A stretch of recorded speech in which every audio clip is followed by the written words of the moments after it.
Olha, Liliane, a Secretaria de Energia ela foi recriada, né? Ela havia sido extinta depois da privatização do setor energético de São Paulo e foi recriada a partir do momento em que se percebeu, se tomou consciência de que a energia será o grande desafio dos próximos anos.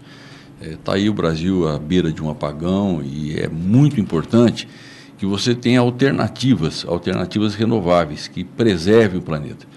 Essa questão que foi colocada aqui na bancada, da preocupação do ser humano com os animais, decorre de um fato que é muito positivo, né? Na medida em que o cidadão, que o homem, adquire conhecimento, adquire cultura, condições melhores de vida, ele começa a olhar para o seu entorno, olha para os animais, olha para o seu vizinho e olha para a natureza, né? O Brasil já é hoje um dos países que tem uma das melhores matrizes energéticas. E São Paulo é, seguramente, o estado que tem a melhor matriz energética.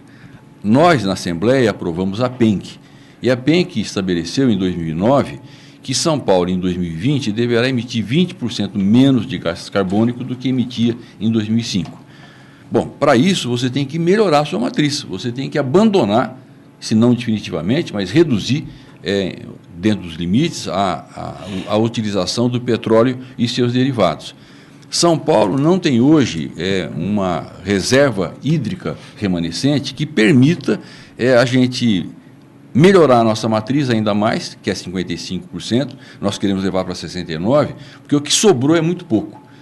Talvez a gente tenha aí um pouco mais de 1,4 megawatts para serem utilizados na área hídrica. Então, sobrou o quê? Sobrou a energia do vento, sobrou a energia solar, e algumas áreas que, inclusive, nos ajudarão a resolver questões ambientais importantes.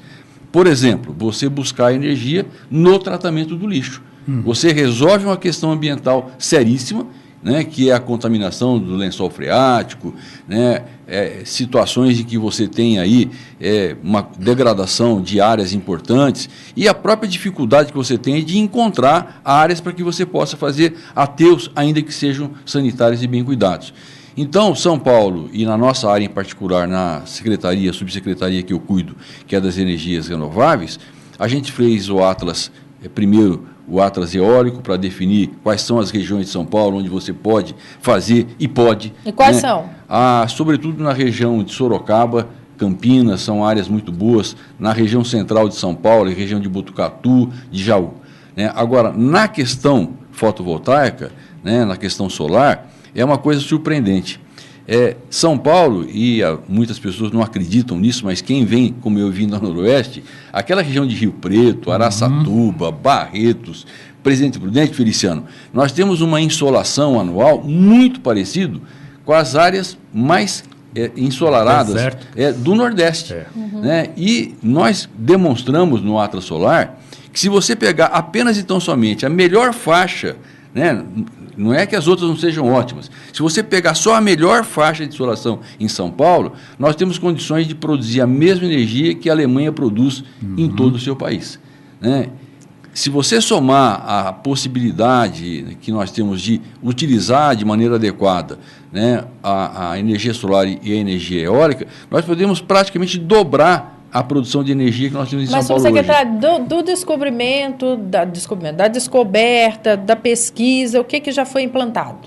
Olha, nós estamos começando, Liliane, né? Para você ter uma ideia, eu estava dizendo ainda agora, né, na questão dos resíduos sólidos, nós não temos 1 quilowatt de energia produzida a partir do tratamento térmico, por exemplo, de resíduo sólido. Nós temos pouco mais de 3 megawatts, né, de energia fotovoltaica no Brasil. Lá na Alemanha, eles têm 13, 12 terawatts, que são, para cada terawatt, são 1.000 megawatts, e cada megawatt são 1.000 quilowatts. Então, essa é uma questão que está posta. O governador, o que fez agora? Isentou toda e qualquer planta que você quiser construir em São Paulo, em qualquer área de renovável, não pagará mais ICMS. Né? Isso é um enorme estímulo, né? Porque isso reduz muito, todo mundo diz o custo do Brasil. Isso em São Paulo não existe. Não existe custo São Paulo.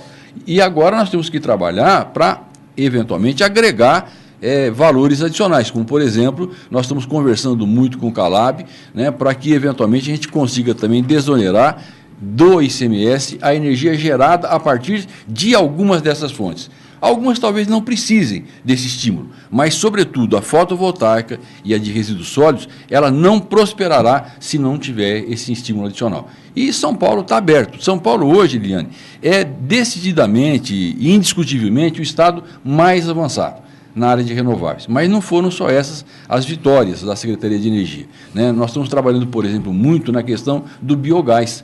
São Paulo tem a oportunidade de produzir usando só a vinhaça, né, que é um produto, né, da geração de etanol, né? Para cada litro de etanol você produz 3 de vinhaça, e o equivalente aí a 9 milhões de metros cúbicos de biogás dia.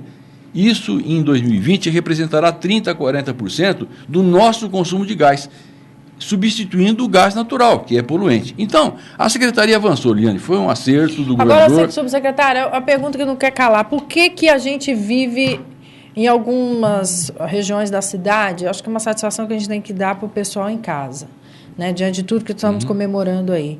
O verdadeiro apagão quando acontecem as chuvas. Na região oeste da cidade, inclusive onde eu falo com muita propriedade, é chover e acabar a luz, né? O que dizer? Nós já entramos, inclusive, com ofício lá na secretaria, já pedimos, né, um parecer, porque inúmeros equipamentos são queimados, etc, etc. O que dizer a esse telespectador e a mim mesmo? Como as pessoas costumam dizer, boa pergunta, né? Pergunta que eu queria ouvir.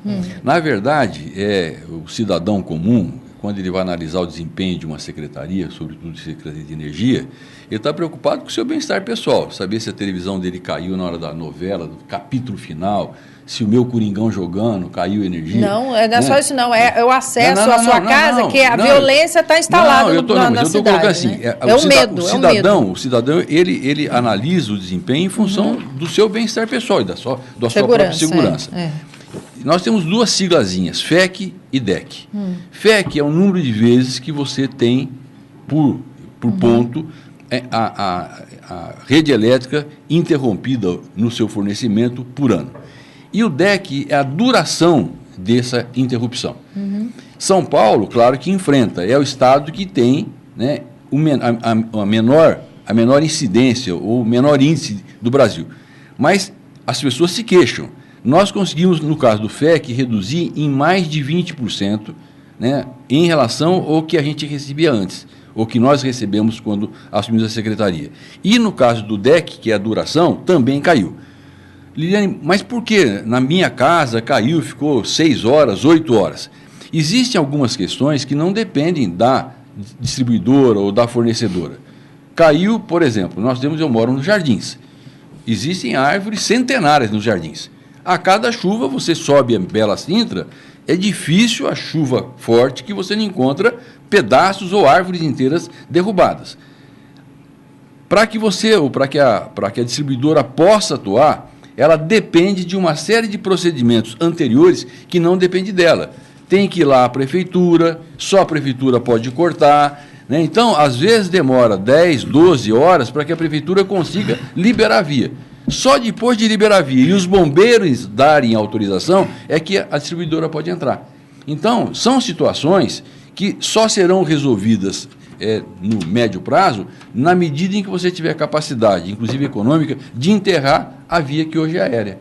Então, exatamente, enquanto isso não acontecer, você não tem como. Enquanto você tiver via aérea e você tiver árvore, chover ou ventar, você vai ter queda de árvores, vai ter interrupção do sistema, e aí o prazo de correção vai depender do tamanho da árvore e da rapidez, inclusive, com que a prefeitura e os bombeiros atuem.